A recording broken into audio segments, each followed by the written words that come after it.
Namaskar. Welcome to today's program. It's a privilege to host Gandhi Katha, the story of Mahatma Gandhi, by internationally acclaimed speaker on Mahatma Gandhi, Dr. Shobhana Radhakrishna. Mahatma Gandhi had said, "Mera जीवन ही मेरा संदेश है." My life is my message. Mahatma Gandhi's teachings continue to inspire millions across the world. Dr. Shobhana Radhakrishna will be speaking today about Mahatma Gandhi's life and teachings.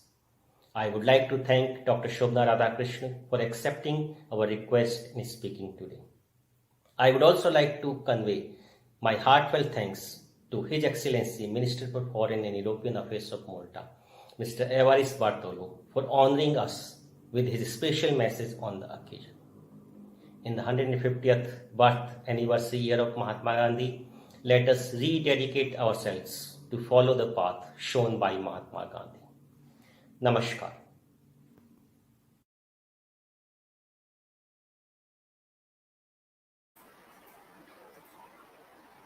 In today's world of macho politics and strong men, it is probably quite easy to conclude that there is no space for Gandhi today, and that believing in Gandhi's principles of non-violence and peace is like believing in fairy tales where people live happily ever after. This is not so. I think Gandhi's values are relevant and important more than ever before. We live in a difficult world where things will get worse unless we do our best. And the strong optimism of Gandhi is definitely an energy that we need. I remember one of his quotes, one of my favorite quotes of Gandhi is, "If I had no sense of humor, I would long ago have committed suicide." And his commitment that however difficult the situation is, we must act to make it better, even if slightly better. He tells us, "An ounce of practice is worth 1,000 words." And an ounce of practice is worth more than tons of preaching. His commitment to political tolerance and religious pluralism is needed more than ever before in a world where we find it very difficult to live together with so much fanaticism, so much hatred, so much racism, so much blindedness towards others. And here he tells us An eye for an eye ends up making the whole world blind. So, more than ever before, I believe that living by the principles of Mahatma Gandhi is the way forward, not just for the 21st century, but for the future.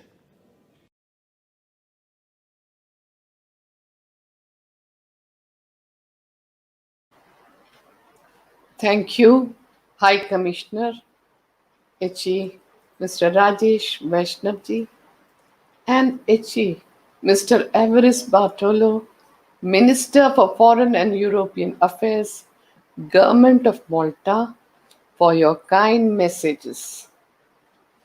Namaskar and welcome to the Gandhi Katha, story of Mahatma Gandhi, narrated by me during the commemoration of the 150th birth anniversary of Mahatma Gandhi, which incidentally is also the 150th birth anniversary of Kasturba Gandhi, his wife.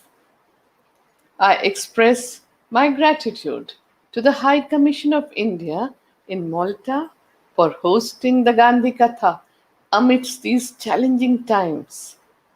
To learn from Mahatma Gandhi's philosophy of truth, non-violence, and purity of means, his spirituality, his environmental credo, his practices of health and wellness of body, mind, and spirit for coping up and staying safe physically, mentally, emotionally, and spiritually during and after the coronavirus COVID 19 pandemic, which has affected the entire humanity. On October 2nd, the world celebrates the UN International Day of Non-Violence. And in India, we celebrate the birth anniversary of Mahatma Gandhi as Gandhi Jayanti. The entire world is remembering Mahatma Gandhi, the apostle of peace and non-violence. We have an opportunity to remind the humanity of the efficacy of the messages of Mahatma Gandhi, the father of our nation. I pay my respects to the leading lights of Malta and convey my warm wishes to the Maltese people and the Indian community living there who have joined me online today. Gandhi Katha is based on the ancient Indian oral tradition of Katha or storytelling with hymns and narrations. I have given talks on Gandhi Katha in 94 countries during the commemoration of the 150th birth anniversary of Gandhiji in the past 2 years. In all the countries, people have great reverence and respect for Mahatma Gandhi. Many have been inspired by him to take up the cudgels against injustice through non-violence. Others have followed his environmental credo, and still others have been deeply touched by his simple spiritual life. The humanism of the world's thought leaders are so deeply reflected in Mahatma Gandhi's teachings. The new generation is eager to understand more about this greatest man of the last century who made such a huge impact on humanity and inspired many world leaders. Gandhiji used to begin and end his day with prayers. These were prayers from all the religions of the world, Sarva Dharma Prarthana. Gandhiji's internal core comprised of the essence of all the religions, one that he had acquired from long study and reflection.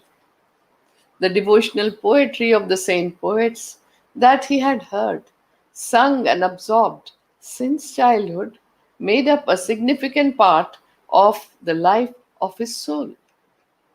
He said that ultimately all the religions point to the same truth of compassion, love, forgiveness, and tolerance, and that everyone must study the essence of all the religions in an attitude of perfect reverence and have friendship and respect for the practitioners of different religions and diverse cultures.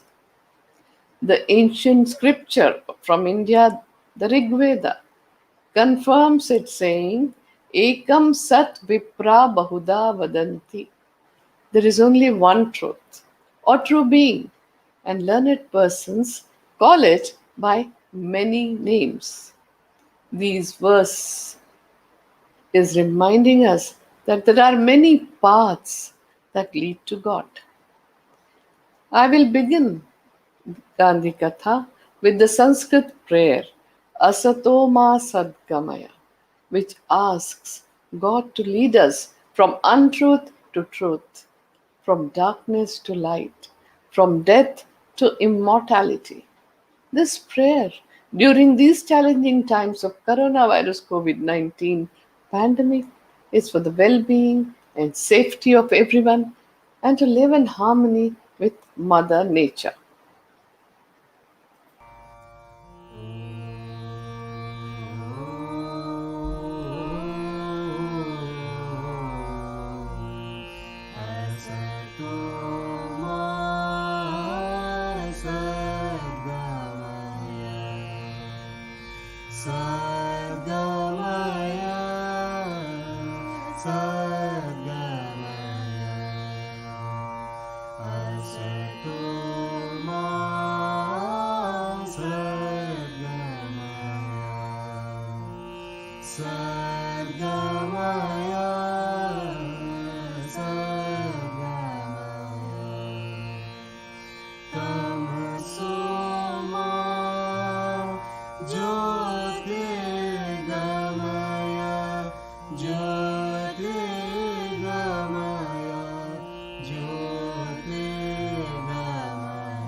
Even after 7 decades after Gandhiji has passed on, in every part of the world, his relevance is felt as strongly as ever before, and his visions and actions are of an enduring significance for all times and places. His approach to life was holistic and cannot be divided into watertight compartments of social, religious, political, public, private, personal life, etc. Gandhiji stands out as the champion not only of political democracy but also of economic and spiritual democracy in today's world. Gandhiji believed that moral degeneration is the root cause of all evils, including conflicts. This explains his lifelong crusade of attainment of moral values such as truthfulness, nonviolence, purity of means, love, self control, forgiveness, friendliness, compassion, mercy, and so on. For Gandhiji, the principle of satyagraha or nonviolent resistance and civil disobedience was by non cooperation with evil through the moral values of love force, truth force, soul force, sacrifice, and self suffering. For him, the consideration for the sufferings of fellow human beings was of paramount importance. His belief and actions that social change for establishing justice and dignity of humans is both less harmful and more sustainable when achieved by nonviolent means are very relevant. His legacy of satyagraha is widely recognized the world over and seen in many movements for civil rights even till today. Mahatma Gandhi's environmental practices were based on the conservation of natural resources, which were often misused and overused for the sake of development. Gandhiji had warned about the unsustainability on the global scale and had said that greed will be the main reason for the environmental degradation and the ecological crisis. He had predicted this a century ago. Gandhiji was the first environmentalist, much before the world was preoccupied by the concerns for environment and the environmental crisis. And with his stunning premonition and knowledge, he had declared that the earth has enough for man's needs, but not for man's greed. He had also said, the earth, the air, the land, and the water are not an inheritance from our forefathers, but on loan from our children. So we have to hand it over to them as it was handed over to us. Equality for women within the society was a principle Gandhiji passionately believed in.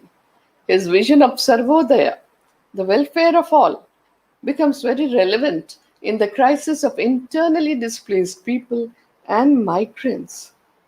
It may well have been thought about keeping in mind the very basic unit of human organization, a village or a county. His vision of Gram Swaraj, which is self reliant, independent, self governed village built on the premises of sustainable growth, is the need of the hour. According to my understanding, Mahatma Gandhi's life was an epic of faith and endeavor. His faith was in truth, the reality, the ultimate reality of truth, and he endeavored to attain it through non violence throughout his life till the very last breath. Gandhiji's adherence to truth, non-violence, and purity of means has inspired me to give Gandhi Katha so that people can put their hearts into understanding Gandhiji, get inspired to learn from his extraordinary ethical and moral leadership, his simple spiritual life, his activism, his revolutionary thoughts, actions, his lifelong service to humanity against all forms of injustice, and how he continues to inspire people in all the parts of the globe at all times and in all ages. Perhaps the greatest source of strength for Mahatma Gandhi was in his faith in God. Truth was the deepest and the most complete form of God. The faith gave him the constant awareness that he was to be nothing but an instrument in his hands. He was to go wherever he was led. For him, the guidance of God constituted two things. One, he had to walk on the path enlightened by truth that was available to him in whatever measures and form. That was the path on which the greatest teachers of the world had already walked. Two, he had to constantly gaze inwards to find inspiration through self introspection, self examination, and self purification. This he did by repeated questioning, and that question was, Ko aham, who am I? What am I? And what is the real purpose of my life? This question has been asked in our ancient Indian civilization since the past 5,000 years. The answer came to Gandhiji that the real purpose of life was to serve others. The deeper the faith, the greater was the endeavor for Mahatma Gandhi. He said, Truth is God, Satya hi Parmeshwar hai. Faith in truth led Mahatma Gandhi to two other realizations. If God is omnipresent, then truth is omnipresent too. If each human being were an aspect of God, then each person is capable of being truthful, of being good, and doing good to others. The second realization was that in spite of all the upheavals in the history of humankind, humanity will only progress in an auspicious direction because truth, that is God, is only interested in the welfare of its creation. His endeavor throughout his life was devoted to the search of that element of truth, to awaken it and to nurture it. This is why he could feel oneness with everyone. For most of us, this realization does not set in easily. But because of this understanding of oneness, Gandhiji had no enemies. He did not want to settle scores with anyone, and he did not want to take any revenge. He merely wanted to extend his love, compassion, and respect to everyone. And that was one of his traits.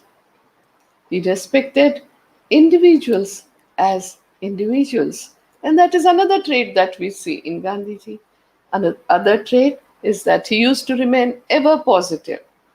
He had faced many challenges, but under all the situations, he used to remain positive and calm.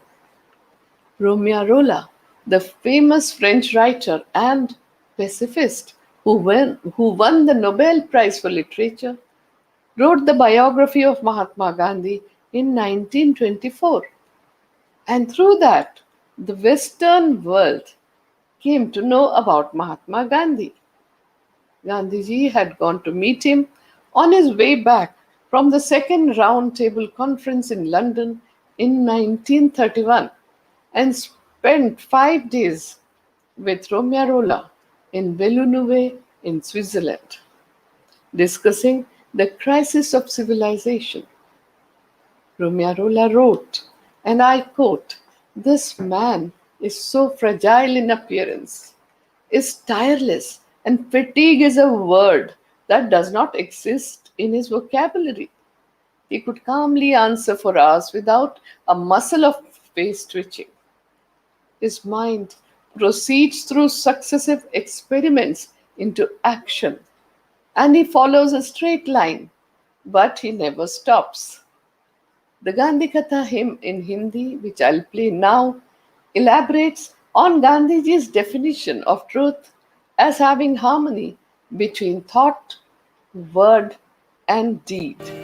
मन वाणी कर्म में सत्य ही तू बोल, मन वाणी कर्म में सत्य ही तू बोल, जीवन में मंगल के द्वार दे तू खोल, जीवन में मंगल के द्वार दे तू खोल, ज्ञान कर्म भक्ति का हो सम्यक विधान, ज्ञान कर्म भक्ति का हो सम्यक विधान, सत्य शिव सुंदर का सुमधुर गान, सत्य शिव सुंदर का सुमधुर गान, मन वाणी कर्म में सत्य ही तू बोल, मन वाणी कर्म में सत्य ही तू बोल, जीवन में मंगल के द्वार दे तू खोल, जीवन में मंगल के द्वार दे तू खोल, ज्ञान कर्म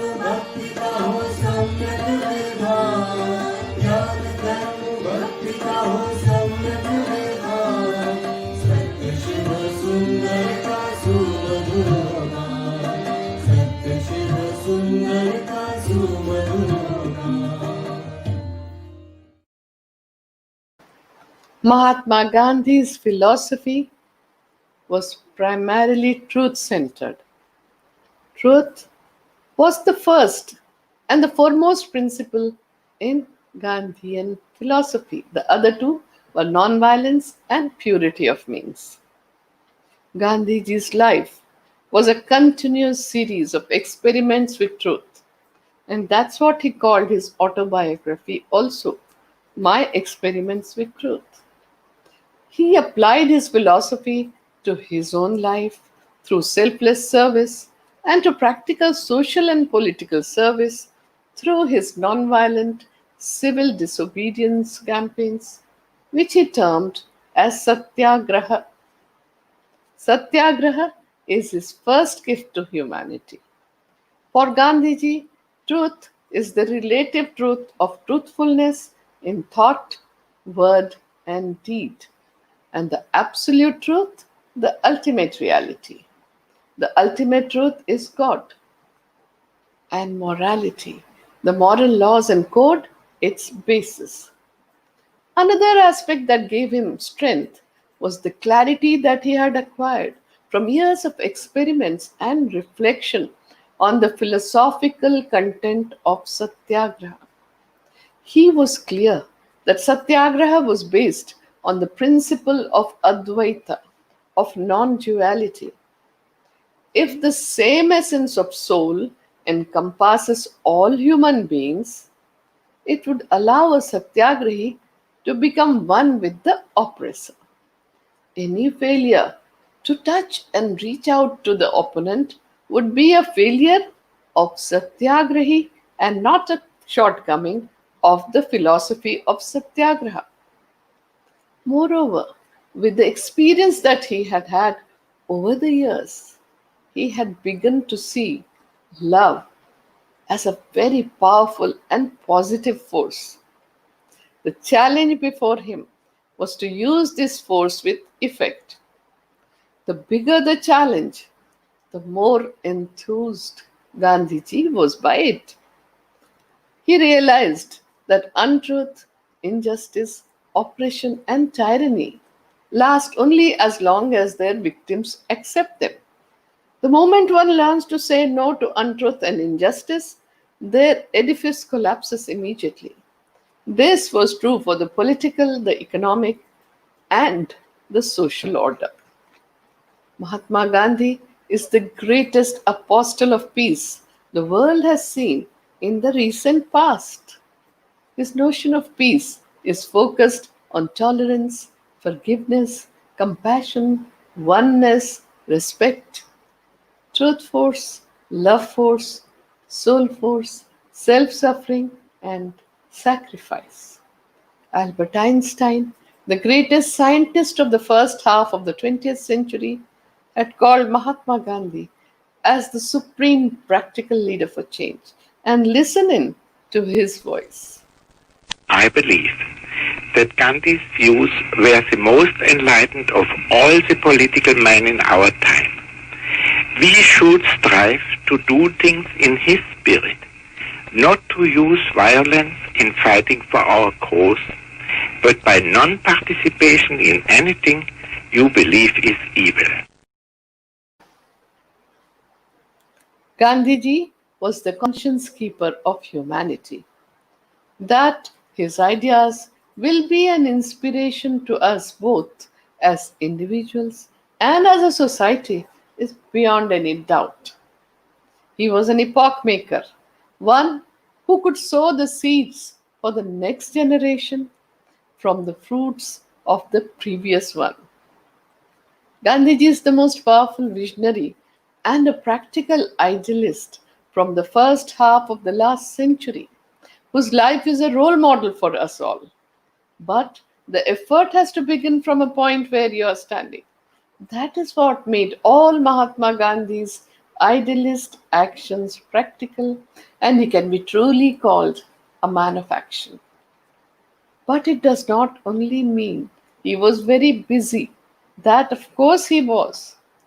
What we mean is the action of putting ideas or beliefs into practice more than anything else was the driving force in his life. The answer for Mahatma Gandhi was always found in action. He had said, an ounce of practice is worth more than tons of preaching.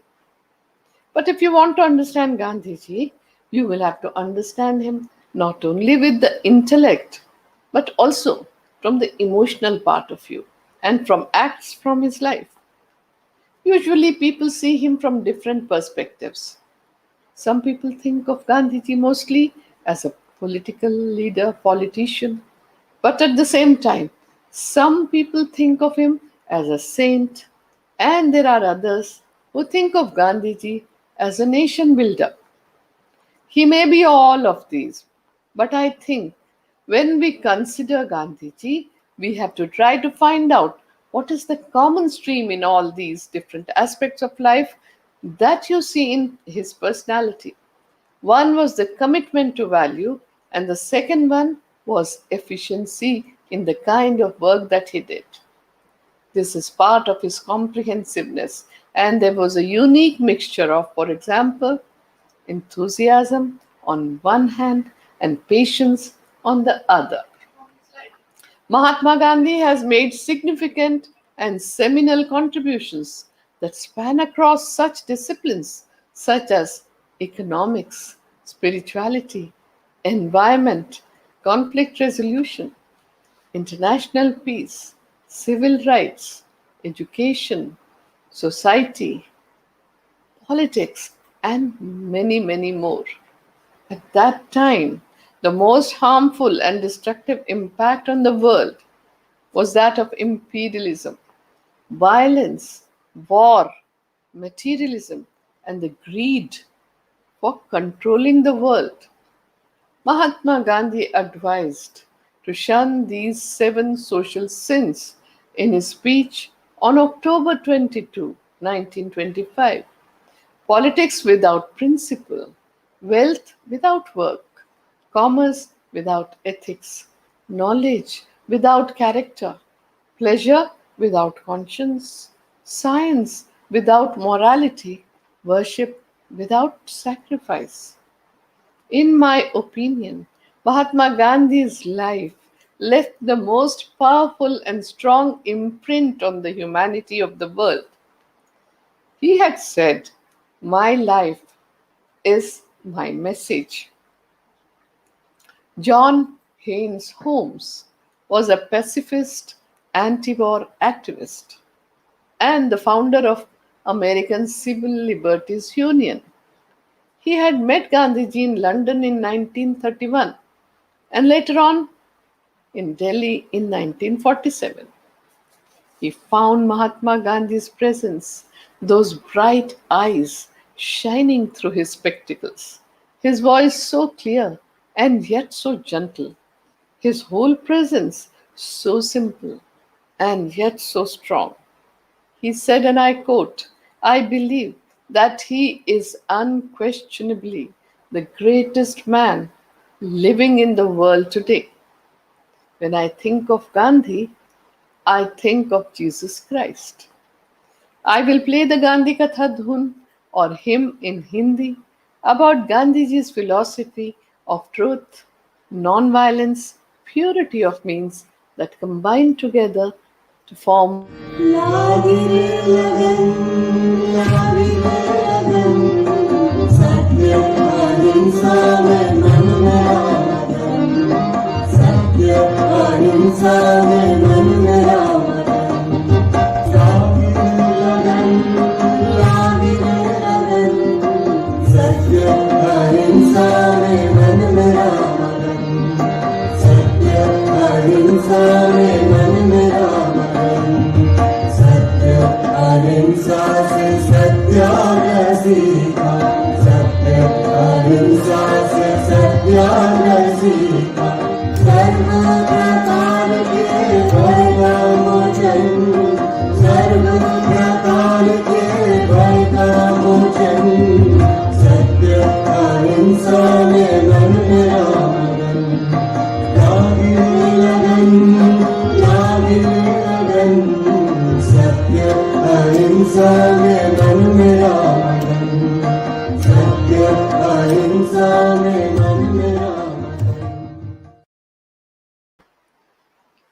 Time magazine had listed out three most important protests over 190 years. The first one was the Boston Tea Party. The second one was the Dandi March or Salt Satyagraha. And the third one was the March of Washington. We can see a common thread. The first and second were against the same company, the East India Company. There is a common thread of non-violence in all three. In 1930, with a pinch of salt, Mahatma Gandhi shook the world.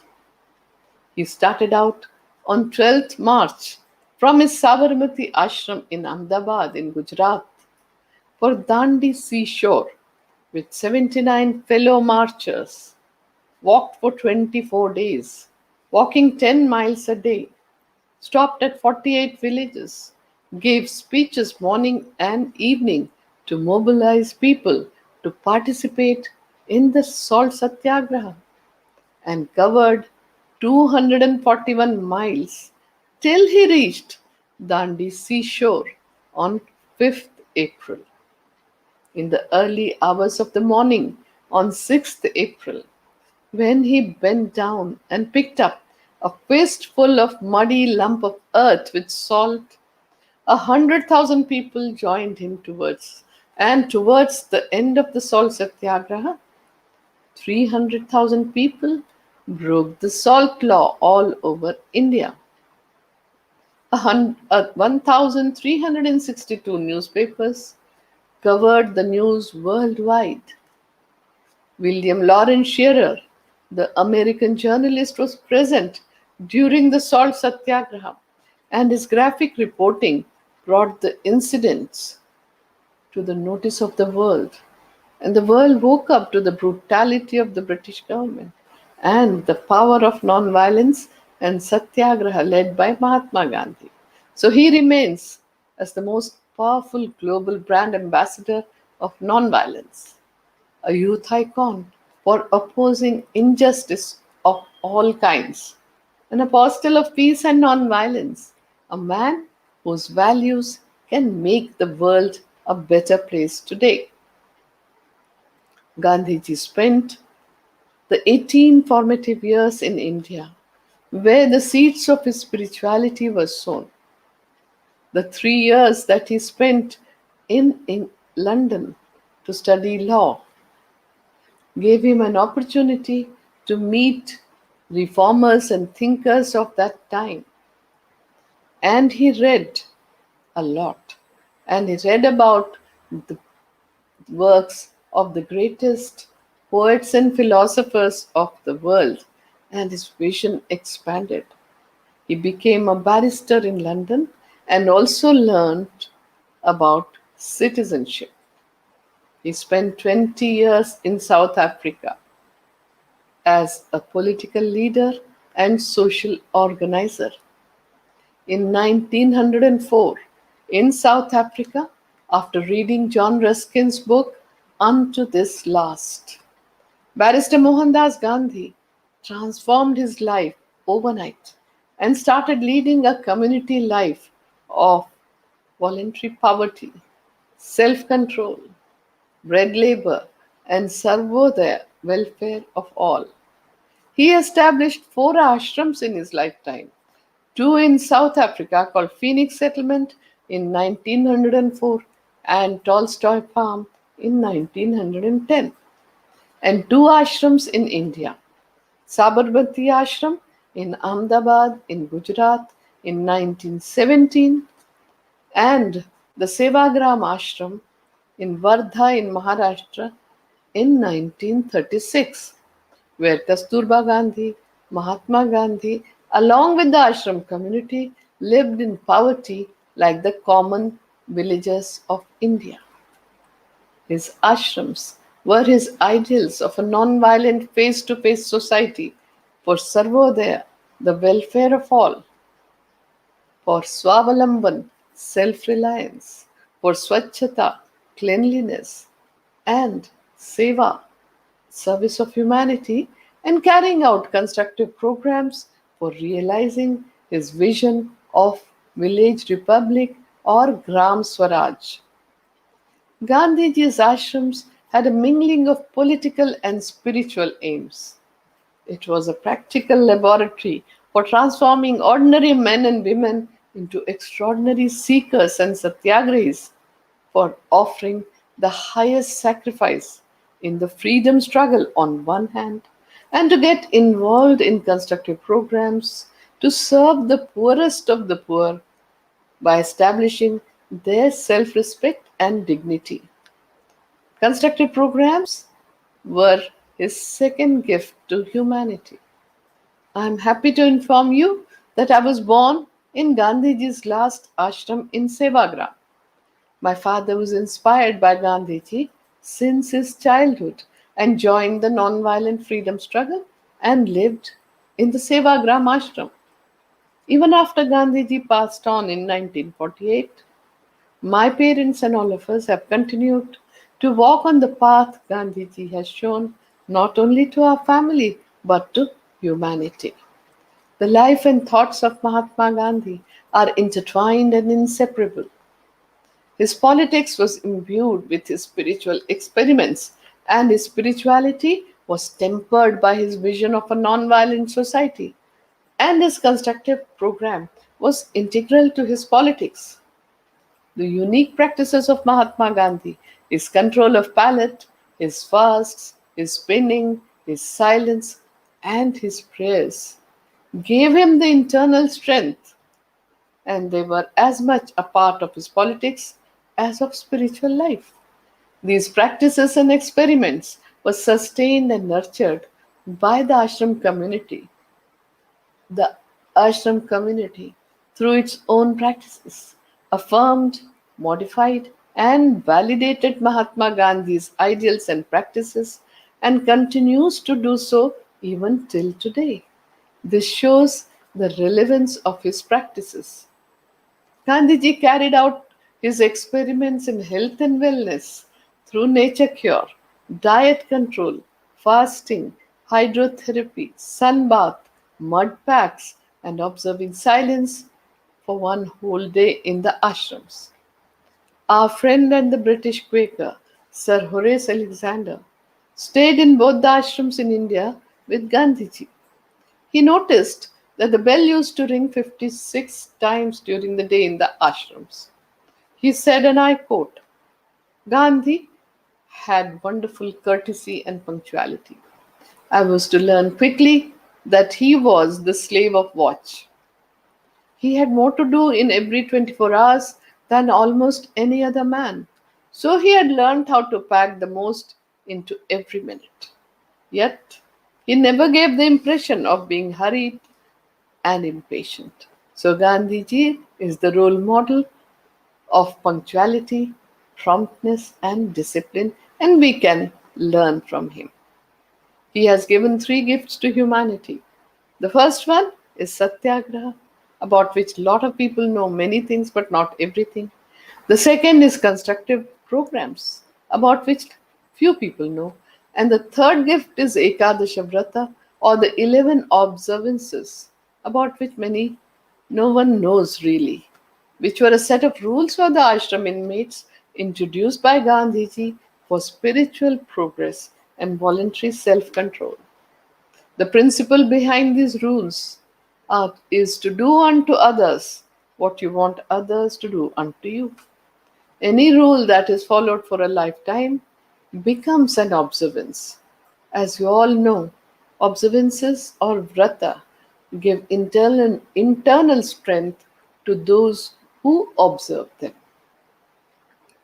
Ivan Illich, the Croatian-Austrian philosopher, had come to Sevagram ashram in 1980 and stayed there for a week. Every day, he used to sit in the Bapu Kuti, or the Bapu cottage, Bapu's cottage, which was made up of bamboo and mud. These were the resources available within 1 kilometer there. And he said, and I quote, this hut of Mahatma Gandhi demonstrates to the world how the dignity of the common man can be brought up. It is also a symbol of happiness which we can derive from practicing the principles of simplicity, service, and truthfulness. Now I will play the Gandhi Katha dhun, which explains Gandhiji's philosophy of truth is God. Satya hi Parmeshwar hai.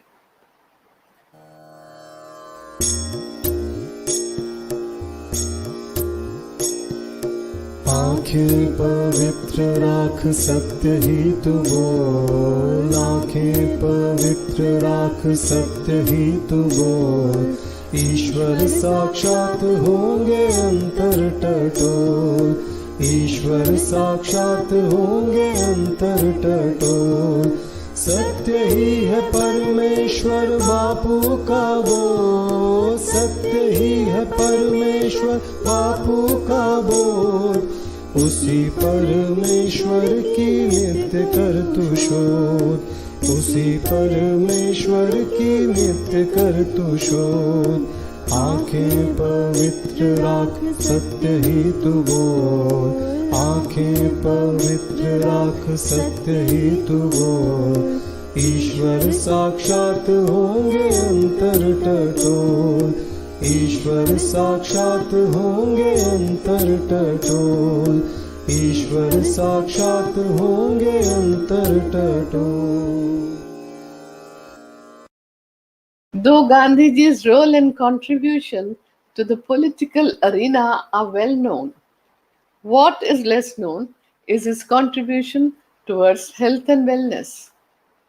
Gandhiji was a firm believer in the principle that a healthy mind keeps the body healthy, and he stressed the importance of a healthy lifestyle and positive thinking.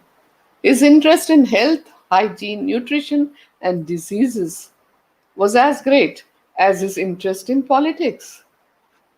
He insisted that adopting preventive measures for diseases was better than treatment. He also said that it was important to focus on cleanliness, a controlled diet, and an exercise regimen, and that it was best to avoid overconsumption of medicines, especially those that were not required. He was also a firm believer of nature cure and conducted experiments related to diet and fasting from a very young age.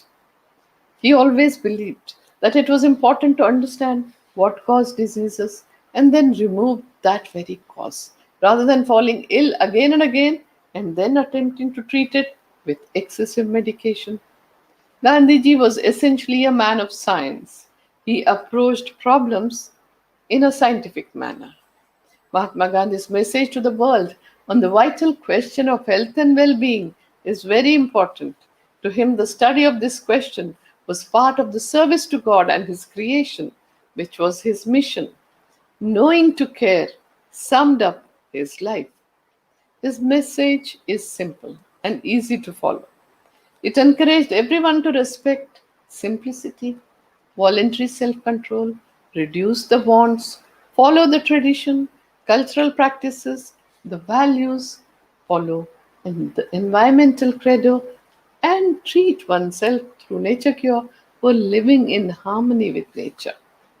Gandhiji was very interested in health and wellness and remained ever vigilant about his own health as well as of others. He said that our lifestyle should be such that it should not let any disease come anywhere near us, and every person is responsible for looking after his or her body, mind, and spirit impeccably. He advised that in order for keeping physically, mentally, and spiritually healthy, we should have perfect understanding of our bodies, which is made up of the five elements that are found in nature. And that is what has been told to us by our ancient seers and sages of India. And these five elements are air, water, fire, earth, and space. For the wellness of our bodies, the balance and harmony between all these five elements is necessary. For Gandhiji, the outside universe was but a reflection of the inside universe. He repeated time and again that the universe is compressed in the atom. There is not one law for the atom and another for the universe. It was based on his actual spiritual experience that gave him the conviction that the moral principles have no meaning unless they can be made to serve as the guide of conduct in the daily affairs of man. The Sanskrit proverb says, Yatha pinde tatha brahmande. You are the universe within the universe. As with the self, so is the universe. What is going on within you is same as what is going on in the universe. Enveloping ourselves in the rhythms and forms of nature can be transformative and healing. Ayurveda the ancient healing traditions of India, recommends spending time in nature every day. Doing so allows us to experience the wonderment of this existence with all our senses.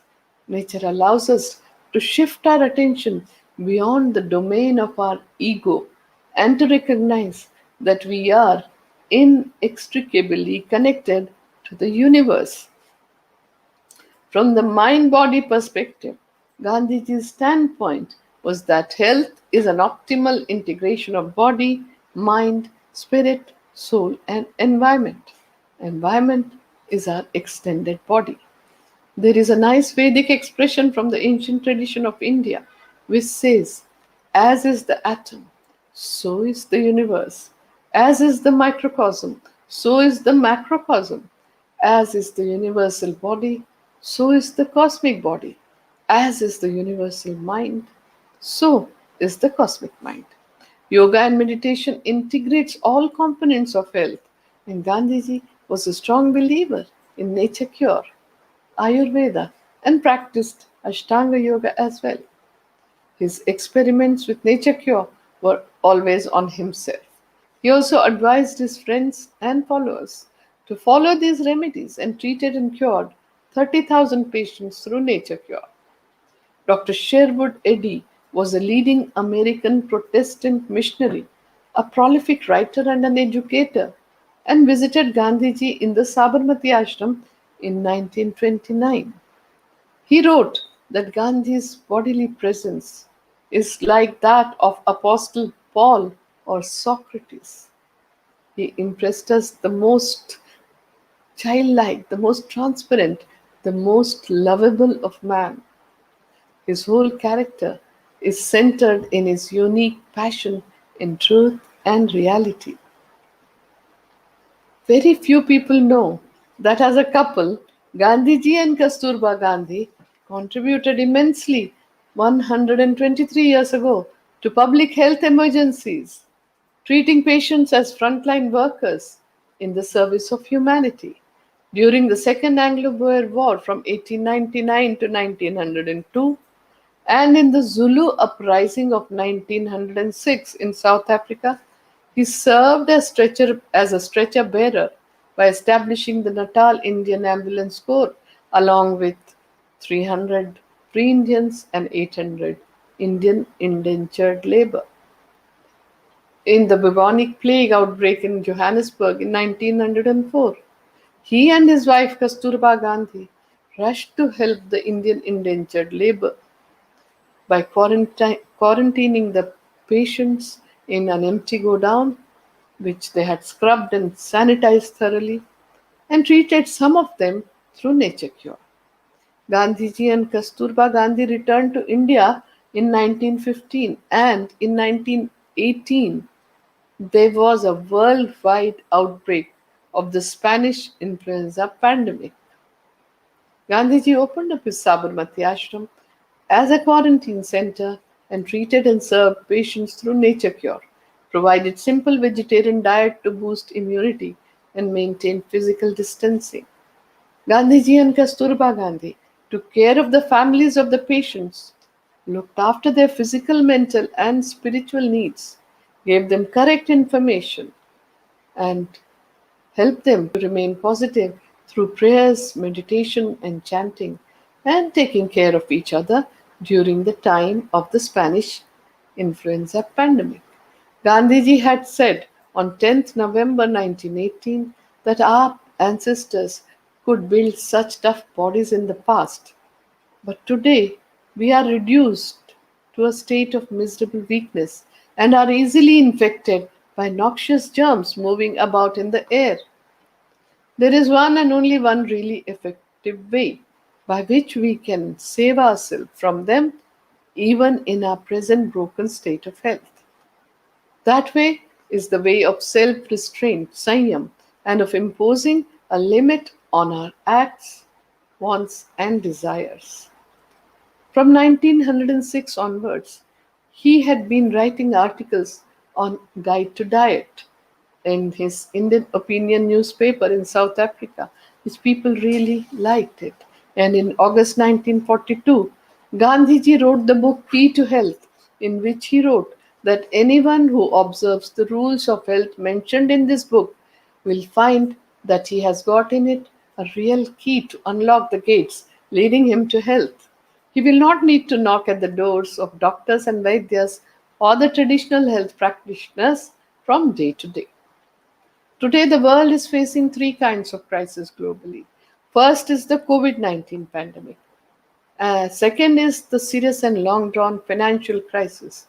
And the third is the ecological crisis, which has impacted everyone. We have to look for answers somewhere within ourselves by learning from the life of Mahatma Gandhi, which is so open, so transparent, and there is so much to learn from his life. The lesson the pandemic is teaching us is simple.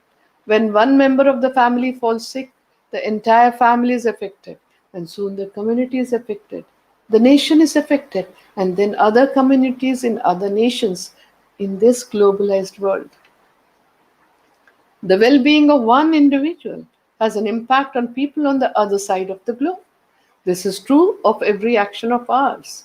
What we eat, what we buy, what we think, and what we do has reverberations and repercussions on all life on earth. It is this anubandha, this interconnectedness, that sustains all life on earth. We are all in this together as one human family, connected as brothers and sisters wherever we may be living, whatever color, creed, religion we may be following. And whether we choose to see it or not, we only have one home, this planet Earth, our Mother Earth. Our ancient sages and seers have always looked upon us as Vishwamanava, global citizen, and said that the world is one family, Vasudhaiva Kutumbakam. The current COVID 19 pandemic is a wake up call for every country, big or small, rich or poor, developed or developing. It has opened our eyes to the fragility of the existence of humans.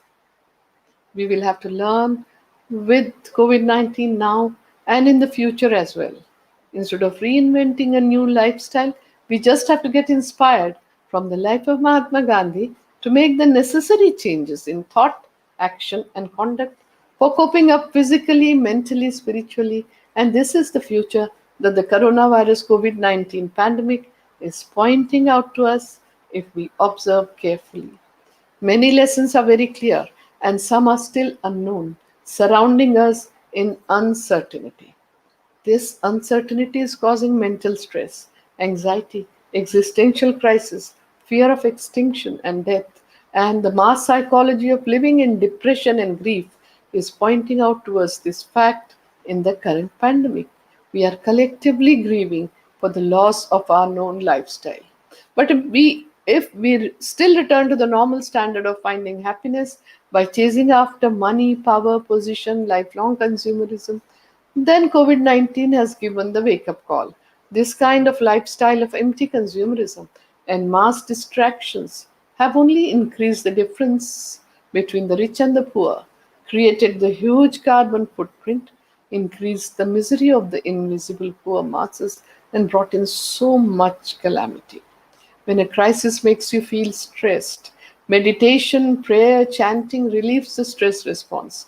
Fear and anxiety are forms of stress that become exaggerated when events become uncertain. When you feel a loss of control over the situation, and when the stress keeps repeating itself without let up, the thinking mind reacts to all of these conditions. It always has, even in the normal times. But a crisis brings stress into high relief, making it very capable of lowering the immune system of our bodies and causing inflammatory diseases. Decades ago, stress was classified as epidemic of modern life. The Gandhian way of life is the best guide to practicing the coping mechanism that induces relaxation, positive thinking, calmness, inner peace, absence of anxiety, fearlessness, and remaining positive. Therefore, Gandhiji comes across as the greatest healer and the wellness guru who comes free of cost. The Gandhian principles of freedom from fear and care for all is a perfect prescription in the times of the crisis. Gandhiji's emphasis on a healthy lifestyle, positive thinking, empowerment of self care, and care in the community would make perfect sense. I once again take this opportunity to thank the Indian Mission for hosting the Gandhi Katha. My special thanks to all of you who have joined me online today. I will end with the peace benediction in Sanskrit for the universal welfare. Om Sarve Bhavantu Sukhinah, Sarve Santu Niramayaha, Sarve Bhadrani Pashyantu, Ma Kaschid Dukkha Bhagvavet. Om Shanti Shanti Shanti. Let all be happy. Let all be healthy. Let all experience auspiciousness. Let no one be overwhelmed by grief. Om Peace, Peace, Peace. With Gandhiji's blessings, who had said that peace is the only positive force which will lead us from darkness towards light, I will end with the Gandhi Katha hymn, Shubhamangal Ho. May there be auspicious good. May there be good. May the earth be auspicious. May the sky be auspicious. May every particle on earth be auspicious.